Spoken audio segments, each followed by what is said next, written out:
Vamos lá, minha gente. Questão 738. Estamos no subtópico flagelos destruidores. Como eu já falei na questão anterior, flagelo aqui é no sentido de calamidade, de tragédia coletiva, em que a natureza nos impõe, que acontece naturalmente. Muito por consequência de nossas atitudes morais e nossas atitudes também no trato com a própria natureza. Estamos estudando a lei de destruição dentro das 10 leis morais. Vamos lá. 738.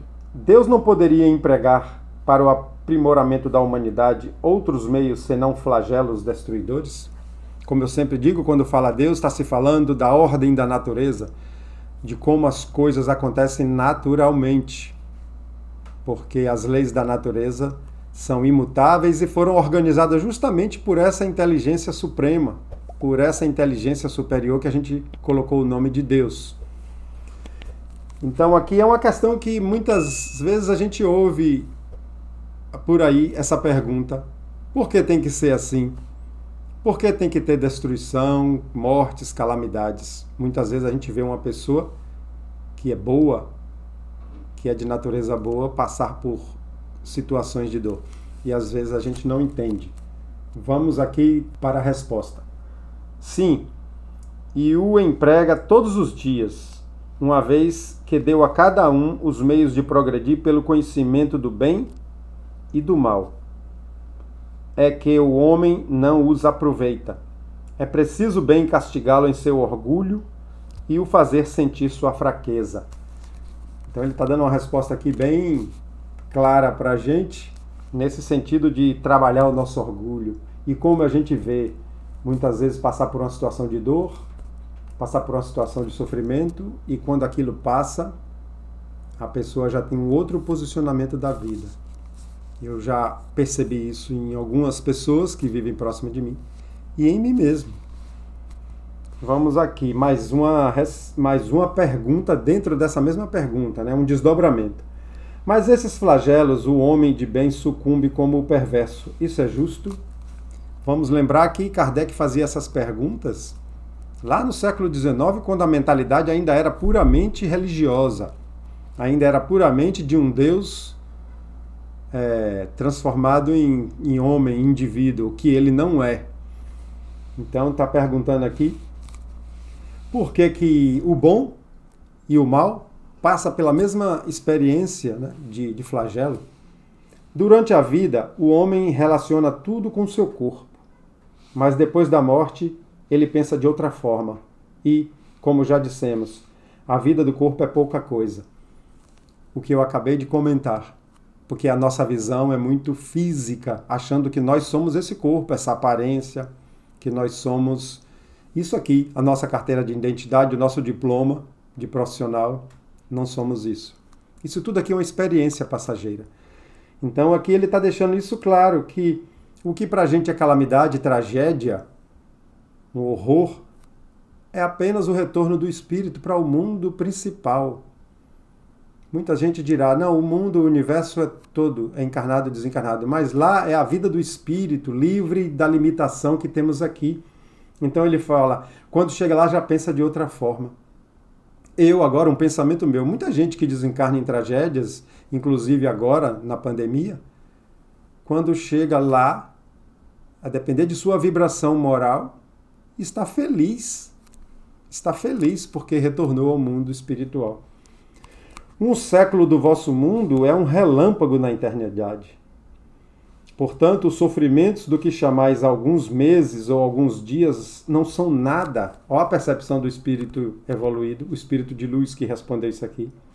É um ensinamento para vós e que vos servirá no futuro. O que é o ensinamento? A experiência que está se passando pela tragédia. É uma experiência para o espírito que vai servir muito no futuro da vida espiritual. Os espíritos, eis o mundo real, pré-existente e sobrevivente a tudo. São os filhos de Deus e o objeto de toda a sua solicitude. Então, olha aí, os espíritos, que é a verdadeira essência da vida, que está no mundo real, como ele fala, existe antes e sempre vai existir.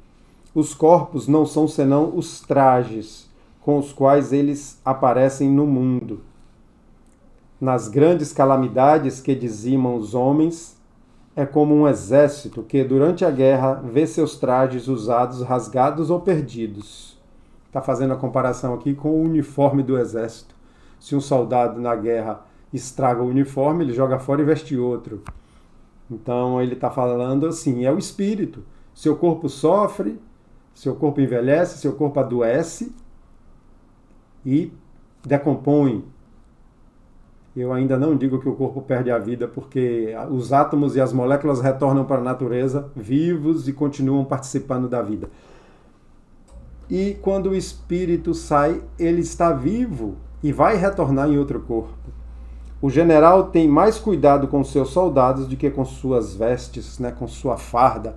Olha que exemplo, o general tem mais cuidado com o soldado do que com a farda. Nesse sentido aqui, ele está dizendo que Deus, ou a espiritualidade superior, programa as coisas e fazem com que as coisas aconteçam com cuidado com o espírito, percebendo o proveito que o espírito tem naquilo. Não com o corpo que é passageiro. O corpo é muito importante, o corpo é uma dádiva divina, é uma máquina complexa e maravilhosa, que serve para uma encarnação, uma vida só na Terra. Depois usaremos outros, que a própria lei da natureza compõe e organiza para a gente viver nova experiência. Tem mais um desdobramento aqui, uma terceira questão. Mas as vítimas desses flagelos não são menos vítimas? Eu entendi aqui que ele quer dizer assim, com tudo que você explicou, o que se passa aqui nesses flagelos, continuamos sendo vítimas desses acontecimentos. Se se considerasse a vida por aquilo que ela é quão pouca coisa é com relação ao infinito. Se atribuiria menos importância a isso. Está se falando do infinito, da vida contínua e eterna do Espírito. Se se considerasse isso, daria menos importância e passaríamos com mais resignação por tudo isso aqui. Essas vítimas encontrarão em uma outra existência uma grande compensação aos seus sofrimentos, se elas sabem suportá-las sem murmurar. Suportar a experiência, passar pela experiência com fé, acreditando num futuro melhor, sem muita agonia, sem muita reclamação, sem muita abalo na própria fé. Quando ele usa a palavra vítima aqui, é vítima na percepção nossa de encarnados, na percepção nossa de que somos inocentes, bonzinhos, passando por isso.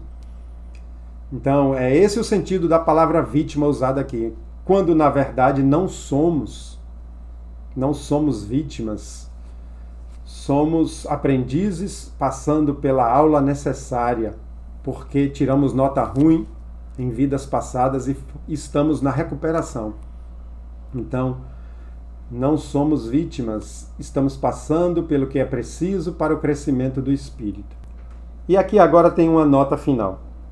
Quer chegue a morte por um flagelo ou por uma causa ordinária, quer dizer, uma causa comum, não se deve deixar de morrer quando soa a hora de partida. A única diferença é que, com isso, no primeiro caso, parte um maior número ao mesmo tempo. Olha que coisa! Antes dessa pandemia, quando uma pessoa morria de insuficiência pulmonar, de uma tuberculose, de uma pneumonia, era uma morte comum que não se noticiava, mas a pessoa morreu como acontece no desencarne por Covid. Ele está colocando aqui que a diferença maior é que agora está acontecendo muita gente ao mesmo tempo pela mesma causa. Se pudéssemos nos elevar pelo pensamento de uma maneira a dominar a humanidade e a abranger inteiramente, esses flagelos tão terríveis não nos pareceriam mais que tempestades passageiras no destino do mundo. Quando ele fala dominar a terra, ele está dizendo perceber, né? Perceber num olhar, perceber num pensamento a humanidade como um todo.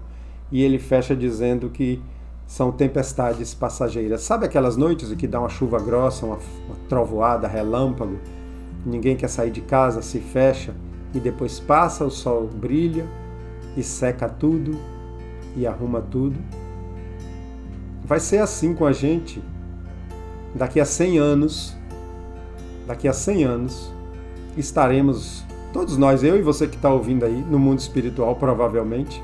Só não estará no mundo espiritual se já tiver desencarnado e reencarnado de novo, né? E estaremos renovados pela experiência que estamos passando.